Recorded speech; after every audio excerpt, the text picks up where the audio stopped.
Welcome back, friends. We are strong in this Strong Friends podcast. Yes. And I tell you, this ain't no joke. This ain't for no punks and this ain't for no Rudy Poots. If you really, really, really want to heal, and if you really, really, really are ready to hear a story that is no bar or no holds bar, listen, you're in the right place. I'm here with my beautiful niece, Lyric. Lyric, we're going to go right back into the story. We're going to pick up where we left off, where he was choking you. You guys were tugging and you were fighting him because you were not going to allow him to do that. Let's start from there. What happened next? So I'm a 7-year-old child and he's a grown man, so he does overpower me. Okay. And I remember this. Okay. Hand over your mouth. Hand over my mouth. Mm-hmm. And I remember. You remember the point in which you were losing consciousness. That's it. Wow. And then I regained my consciousness, much like here in this studio, with waking up in the hospital bed. Mm-hmm. With lights and people around me, like what happened. So I didn't know what happened. I woke up like like that. Okay. Was your mom there? No. Okay. Who was there with you when you woke up? I remember my dad. Your father was there? I don't remember anybody else, and doctors. Okay. What was his demeanor? Relief. Okay, because you were okay. Yeah, relief. Okay. I would suppose he was waiting on me to come back. Okay. To consciousness. And sadness. Yeah. He didn't say it. Okay. But I felt him. Yeah. Maybe a bit of guilt too. Yeah. Yeah. It was. Yeah. I can't. Oof. That one was. Yeah. But he was there. So, to your recollection, what happened next? Then police came in. Okay. Then it got real. Okay. They started asking me all of these questions. Okay. And I couldn't talk yet. Okay. He choked me. I don't know how far he went with the strangle, but I don't know if he thought I was already dead. He tried to kill me. So he was trying to kill you. Oh, yeah. Okay. So that was attempted murder. Yeah. Okay. Oh, yeah. Okay. That was attempted murder. I'm going to take you to a place, okay, that may be a little hard for you, but I know this will help people. What were you feeling in your body at that time? I felt like it wasn't my body. Okay. It felt weird. It felt weird. I didn't know what was going on. Right. What had happened? What because happened? You didn't know what sex was. Yeah. Okay. Yeah. Were you feeling any pain in your vaginal area? I had some type of uncomfortable. Okay. It wasn't necessarily pain, but it wasn't comfortable. Okay. Okay. Yeah. Different. Would you say Yeah. you felt different? Yeah. Yeah. That's what I remember. I remember feeling different. Yeah. Tell me this. You said there was a rape kit. Yeah. What was that like? Hard. Can you explain to me what a rape kit is? Oh my God. It's like a pap smear too soon. Okay. Hold the presses. Because that is the best way to describe that stuff right there.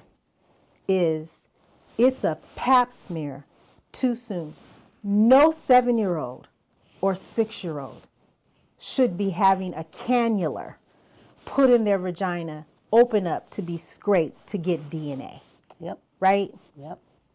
That hurts when you are An adult. an adult. That's been sexually active. Yes. So to have that. So how did you get through that? My dad. Okay. My dad. Was he holding your hand? Yeah, he was there Okay. for the whole thing. Okay. My auntie Dot, Okay. she was there. Okay. My aunt Cheryl. Mm-hmm. It's just support. Yeah. Like I could when it got out, when word got out, Mm-hmm. I found out who really loved me, and I got a Mm-hmm. outpouring Of support. of support. I love it. Now I love it. that I love it it. was a tragedy Yeah. and That it was saved trauma, you. Yeah. but I did have, and that's what telling families it is important because it's some dirtbags in my family. Yeah. Okay, I'm gonna keep it a buck. There's some dirtbags in my family, but there's also some great people Yes. in my family. In your family. Yeah. And we have to gravitate Yes. to the ones that love us. Yes. So don't focus so much on what it is, what's not. Yes. Find the ones that do. Yeah. Don't cut off the whole family because Don't cut of off so the and whole. so. Because it's That's like good. I That's real talk. I got some good folks. Yeah, that's a word. Yeah. That's a word. Okay, let's come out of the hospital. Yeah. All right. The police came. They took the report. As a 7-year-old, you gave the best that you could. Now you're dealing with the rape kit. You feel different. Now you're leaving the hospital. What happens next?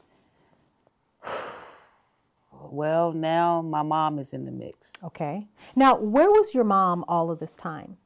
Not allowed to be in the mix. Gotcha. And that is because? She was high or whatever. Okay. And all she right. let me go to the park. Okay. So the adults are looking at her. All right. So now your mom is in the mix. Yeah. So that was tough Okay. because now her and my dad are at it. Okay. They're at each other's throats. They're at each other's throats. More so him Okay. than her. Okay. Um, Is she present mentally? Is she present? Is she able to verbalize or empathize with you or care for you? I feel like, and this is one of those things that I feel like I have to ask her again, because I feel like she came to the hospital trying, but was not able to gain entry, and then therefore my mom was really on drugs at that time. Okay. And I believe that might have triggered her Okay. to go back out and do drugs, and then that is where I believe that she found out who did it. When she went back out. When she went to the streets, okay. that's when she found out, because you have the police investigation, Yeah. and then you got the street investigation. Okay. Okay. Listen, we're going to stop right there because this is getting real, even realer than we've been, because now we're going to start dealing with mother-daughter issues because of this, father and mother and wife issues, sister issues because of this happened. Yeah. And then I want to know why nobody came when they heard that scream. Listen, you don't want to touch that dial or whatever it is. Push that button. You are listening to the Strong Friends podcast, and we'll be right back.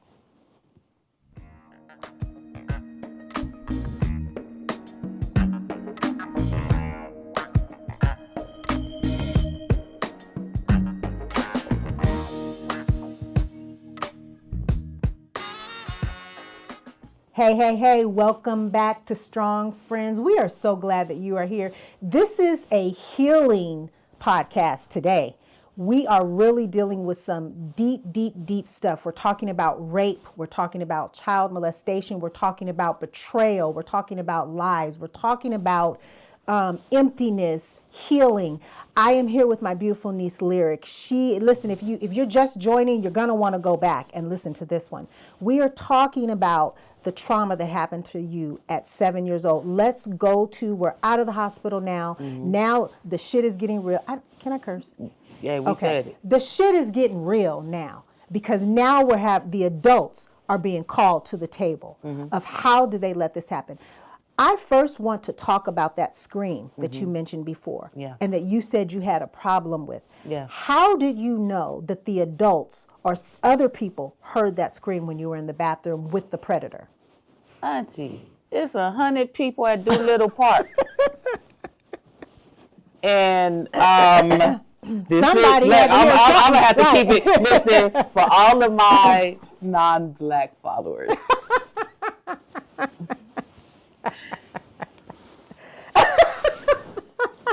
Y'all know you know we come on now. Come on now, because there don't be no screaming going on in the hood, okay? If it's a scream, you know, if it was they people, they would have came. Right. You get me? Right, because, right. and what's so crazy is because, and that's the part what I'm saying. Mm-hmm. My family was in that part. They heard the scream. They said, because remember, I snuck. Okay. To be hanging with my friend. Okay. I did not tell them because I did not want them to be overbearing. Gotcha. So I snuck to hang out. They did not really know low key that you were away. They didn't know I was over there. Okay. If they would have knew, if I would have said one thing and said, "Hey, I'm going over here to play." No, you're not. Right. They wouldn't have let me go. Okay. So okay. All right. So. But here's the thing. But the other people, right? But I was like, but I told them, I said, hey guys, you guys weren't going to help anybody. Right? Nobody. This is years later, right, you know, because right. now these are my brothers, my cousins. They love me. They my protectors. Right. You know, they would bust a grape about. They would fight a rock about me. Absolutely. So for them to it hurt them to know that I was that close. They was like, we heard the scream, but we thought it was some white lady. They crazy. Oh, but they said really? because there ain't no screaming in the hood. Remember. Think it. I grew up with Kevin Hart's and Mike Epps, and I got a bunch of crazy. Right. They I didn't know that was you. Right. All the white people be screaming. Wow. Oh my God. Isn't that crazy? That's so crazy. But you know, the other ones just minding their business because it wasn't their business. Because it wasn't their business, and we do that a lot as well. We, I ain't seen nothing. I ain't heard nothing. Yeah, exactly. So I created a whole movement because I cannot sit by and let things happen. Yeah. And not say anything. Yes. So that's me. I'm so yeah. Hey. I'm with you. I'm the same way. Okay. So now all the adults are being called to the table because now I'm like, where were you? Who was watching her? Yeah. All of those things. Yeah. So tell me about that part. Oh yeah. I think it got hard for my mom because a lot of people, like in this story, she becomes the villain. And I give her fair shake because my mom is a walking child. She hadn't dealt with her trauma. Right. So how you expecting a child to raise a child? So that's everybody was blaming my mom. Because she was the adult that allowed me to go, but. Right. Hey, right. It was addiction. She was absent. She wasn't, Yeah. Okay, so how did this affect? I want to move a little bit more as we know that they were blaming your mom. So were your parents together at this time? They were, but they were very toxic. Okay. My parents. When the kids want you to break up. Right. Okay. You need to get we just learned this word in divorce. Okay, please, can y'all hurry up? Do y'all have to stay together? We do not want. I ain't never seen a unit of kids that ain't want their mama and daddy to be together more than me and my sisters. I promise you. No, never. God. I don't know how to even get here. We my dad's like, well, one day I was drunk. I'm like, storks? Right. How did you guys create us? How did that happen? Right. But just, really, because it was that I laugh at it, y'all, but it was rough. Yeah. Because, I laugh now, but all of that cursing, all of them going back and forth, all of the energy, my mom, being gone for weeks, just popping up out of nowhere, being naked, showing up on the doorstep. That's horrible, man. That's horrible. Because then you got to deal with the neighborhood talking and other people talking, and you're a child, and you go to school, and if the parents are talking, I'm already on the news. I was on the news like Trayvon Martin. So the event was picked up by the media. Oh my God, I couldn't go anywhere. Oh wow. I could not go anywhere in Las Vegas, Nevada. Okay. Without being recognized. Okay. And not just from black people. From Everybody. all races. Because that was Everybody a small knew knit, me. It was small. Okay, so let's go here. What happened to Buddy? Ooh, Buddy went to jail. Okay. He got convicted. I think he got like 10 years. Okay. Did you have to go to court? Yeah. Did you testify? Oh my God. Okay. That's why I was on TV. That's why I was Been there, known. done that. So tell me about that as a 7-year-old child having to testify and look your offender again in the face.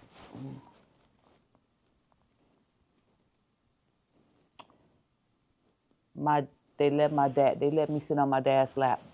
Oh, wow. Okay. I remember, you know how this is the thing. I promise to tell the truth, the Yes, whole the truth, whole and the truth. truth. One hand up, one hand on the Right. Bible. So you know the bailiff.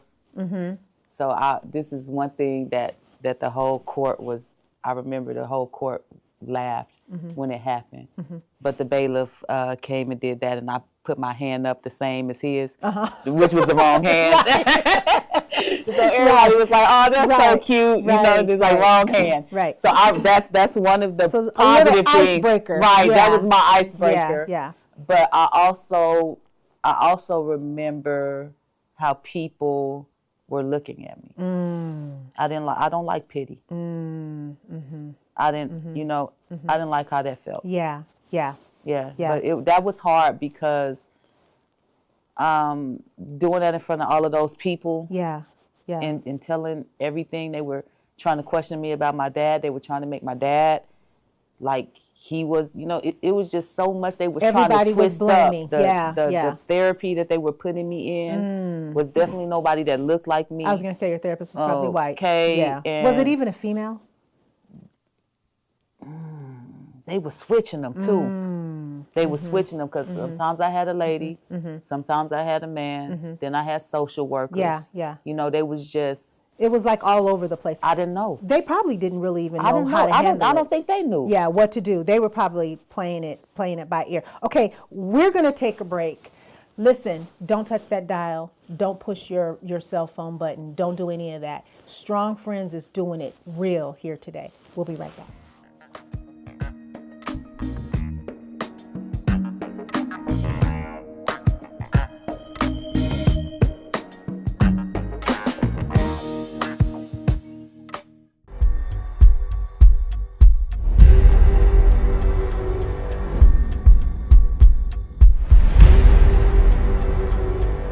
Happy to be closing.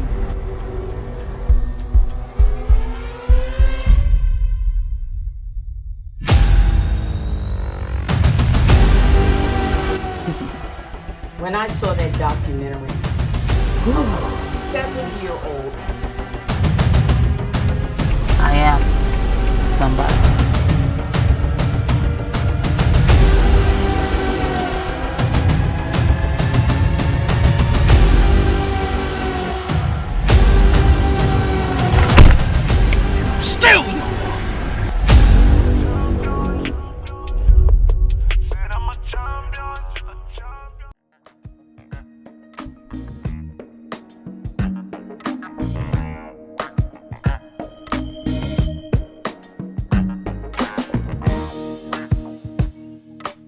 Welcome back, friends. Strong Friends podcast. We are here today dealing with some shit for real, but it is stuff that needs to be dealt with. And I'm going to keep it real. Sometimes I'm going to say shit, sometimes I'm going to say damn, and I still love the Lord. He is still the savior of my life.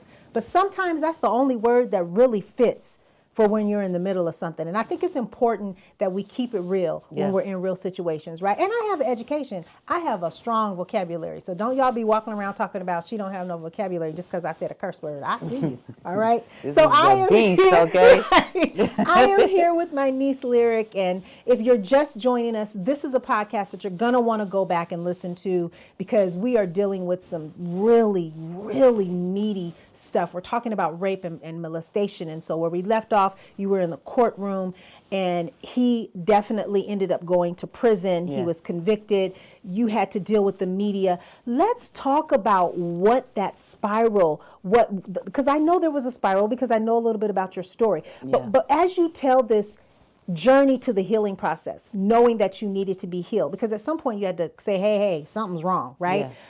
I want to talk about what your relationship with your mom was, how you guys dealt with that, and then also, because there was some I know you rebelled. Ooh. So let's talk about that. Yeah.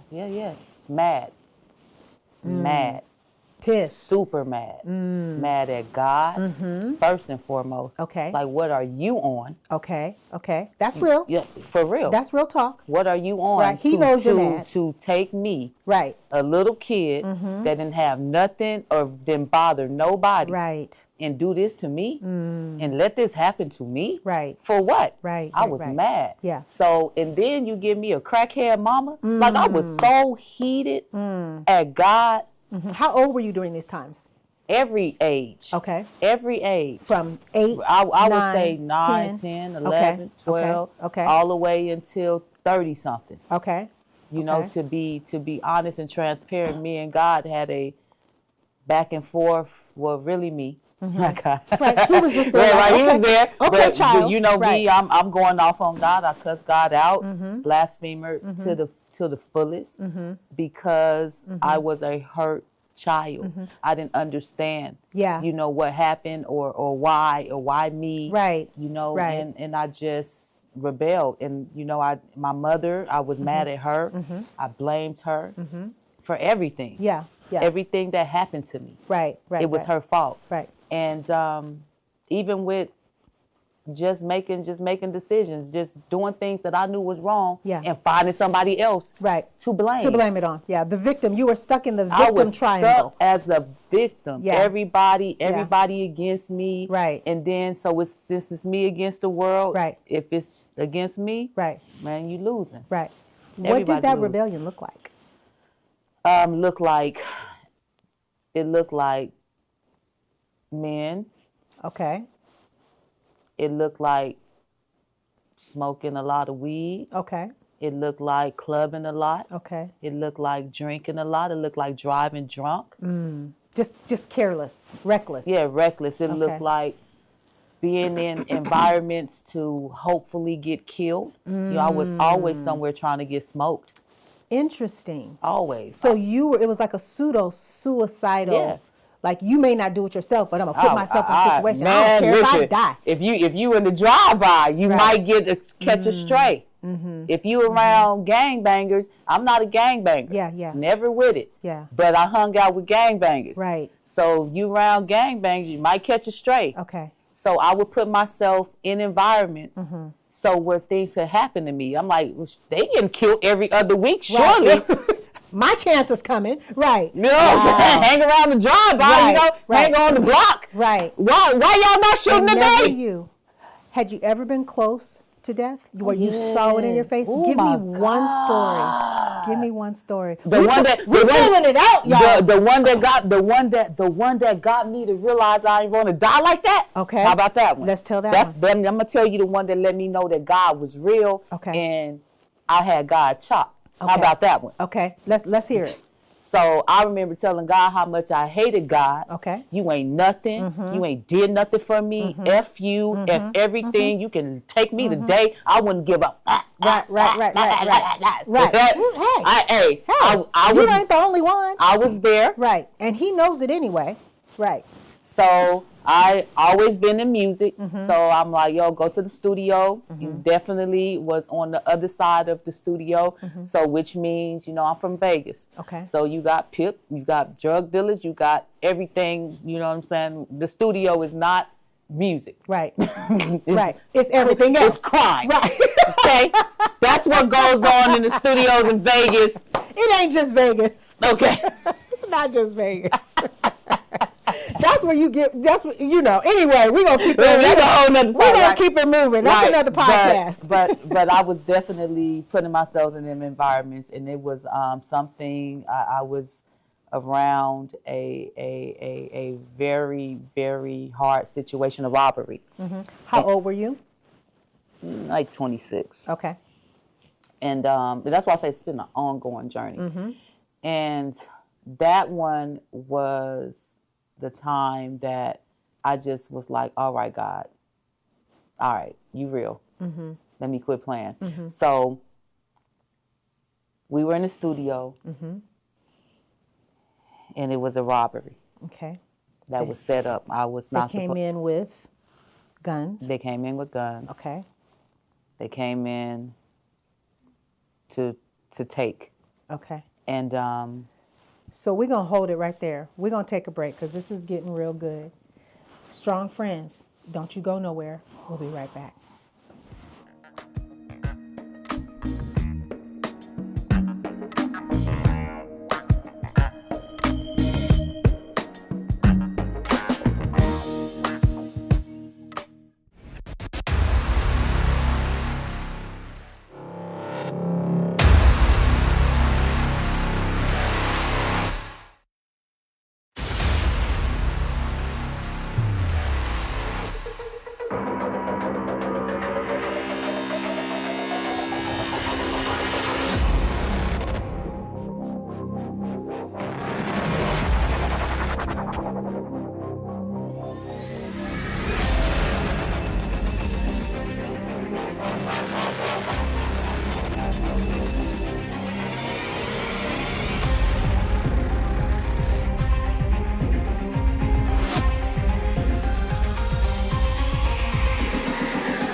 Hey, strong friends, welcome back. You are listening to the podcast that I actually am coming to adore and love since I've been sitting on this couch.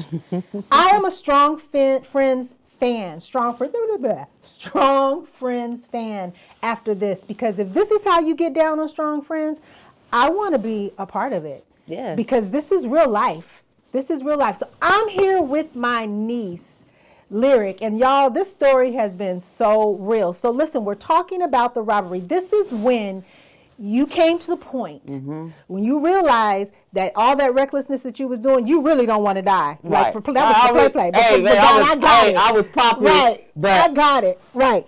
And you said you were in the studio Yeah. and a robbery. There were some people came in to rob the studio. What happened? Right. So somebody got set up. Okay. And it was one of those situations, get down and lay down. I was casualty. Okay. Guilty by association. Okay. Just at the studio. And it could have went away. Now, because I got that fight in me. Okay. So again, you wasn't going out. I'm not going out like that. Okay. And I remember the guy, and goodness, Buddy come up and he got the gun, right, and he like making everybody get down. Okay. Now it's a bunch of females in there, Okay. so they pretty much they robbing, they got the pimps. The pimps they robbing their hoes, okay. They robbing the hoes. Okay. I hang out with the hoes. Okay. Okay, because I'm like their security. Okay. Oh, got it. Okay. So because I'm pretty, okay, I can be in these environments, and, Gotcha. and the men won't know. Gotcha. They think that I'm one of them. Gotcha. But I'm there to protect. Now, why are the hoes at the studio? Because I'm 58. Oh my God! That's when you got me on this thing, but okay, listen. I'm not ashamed of my age and my ignorance and street culture. Listen, I'm getting it. It's okay. First of all, 58. Where clock it? Right.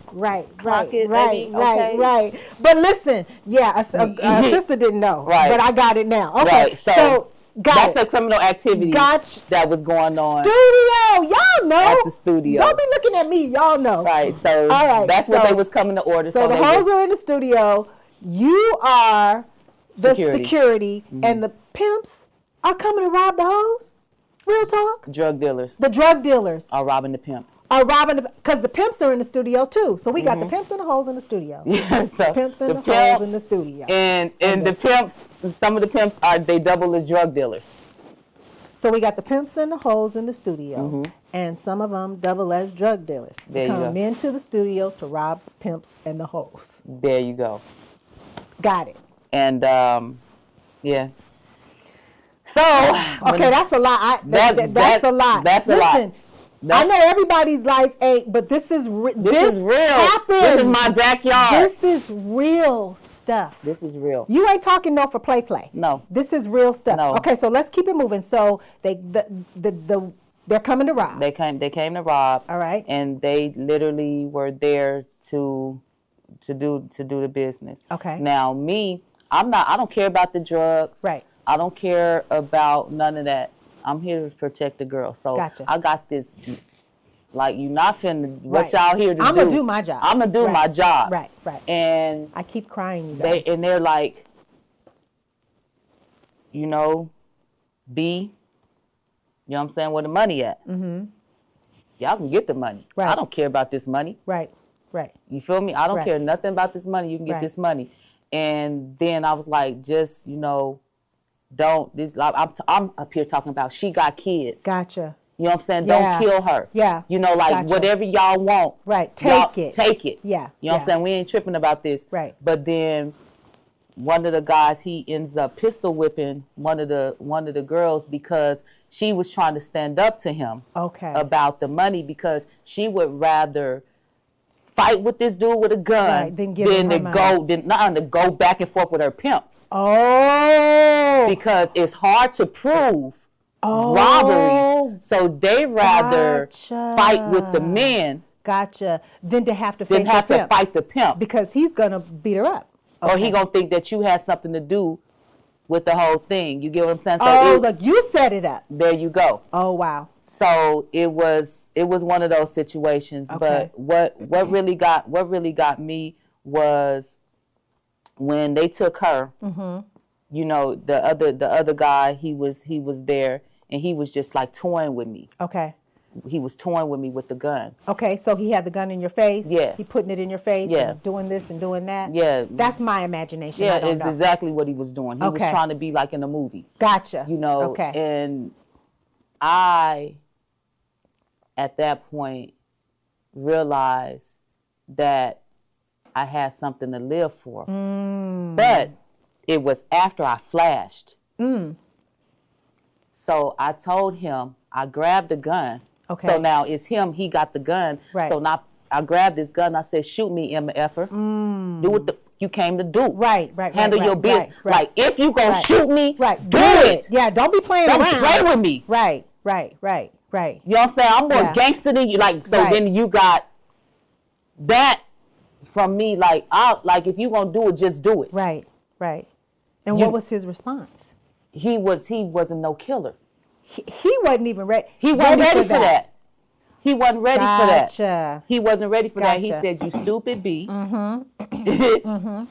You crazy. Right. He ain't let me leave you alone. Let me leave you alone. Yeah. Right. Let me leave you alone. Right. Cause it ain't even worth it. Right. But they had already got the money by that time, so they really came to rob. Okay. So they hit old girl over the head. Okay. They got in the safe. They got what they came to get. But it was something in my heart. Okay. Like, after he left, I got this like. So you okay? So let's talk about this, because that was that the first time you like lost it, huh? That you experienced fear, that you actually was like, oh, I could really die. I could really die. I almost died. Right, I almost died. You know what I'm saying? Not all these other times, not the time that the bullet came by me and I moved, and no, not that one. Okay, so Lyric, let me ask you a question. Was I in your life at that time? Yeah. I was? That's like right when I had brought a couple strippers to you when I was doing the hair. I was always doing strippers. So, and the problem is, I finished ministering and they can't pay me no more because they ain't stripping no more. Exactly. So, a lot of Okay, Thank so you. around that time, I had no idea you were sweet lyric to me. Not that you weren't sweet, but I had no idea you was rolling gangster like that. Yeah, absolutely. Okay, so Absolutely. is this when the healing process began? That's when I knew You that had I a needed problem. God. Okay. So that's like that's when I started talking to you more about God. Yes. So that's kind of Yes. like when I was like Okay. getting into business. Gotcha. Because Yes. I was doing other types of Right. businesses. I was like, what can I do? Right. To get out of to this. get out of this. Absolutely. And then you were teaching me the hair game. Right. And Right. yeah. Okay, so that's when you knew that you needed God, and Yes. that's when the process came of you beginning to say to yourself, "Hey, I'm more than this. Yes. There's other things in me. Let me see another way out." But did you let go of the anger at that time? No. So what did that look like? Another phase of you not in the studio protecting the hose and all that kind of stuff anymore. Now you're trying to be about business, but you're still angry. Yeah. Hold that thought, girl. We're going to come back. That's good. Because I know there are some people that are in this place. Strong friends. That's good. Don't go nowhere.